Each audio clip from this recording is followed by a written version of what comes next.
Hola a todos, mi nombre es Kosstas Acuña Cervantes y les vengo a contar mi historia al mudarme a los Estados Unidos. As I said in Spanish, I'm about to show my story as someone who lived 14 years in Mexico to later move and study in the US at 16. Of course, I faced multiple challenges that helped me, whether I like it or not, to shape my perspective or experience on language, cultural, and social aspects. College was always my goal, and since I had a US citizenship, I decided to study here. I moved to the US when I was 16 years old, so I went and finished high school here instead of in Mexico because I thought studying college would be easier. Among the difficulties I faced when moving to the US was, of course, a language barrier. This was something I still struggle with, but fortunately, in a lesser way.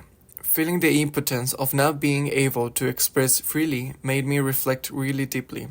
It impacted me so negatively that I started to feel incapable of doing regular tasks in high school.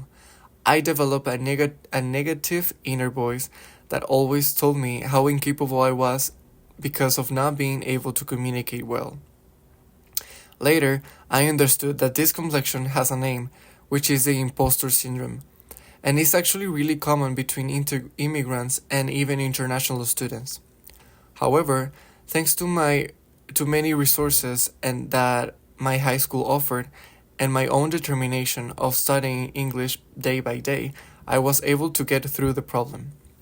Thanks to all the difficulties I faced moving to the US, the most important lesson I learned was to keep in mind actively that I wasn't alone. For any problem you have, there is going to be somebody ready to help you. Investigation was key for letting myself know about how to solve my financial and language problems during these 2 years. Realizing how different the educational system from Mexico is to the US was really the starting point for my investigation for solving my financial issues for college. Just to have you an idea, I didn't even know what the mere concept of GPA was until I started to investigate for my own and for my future career's sake.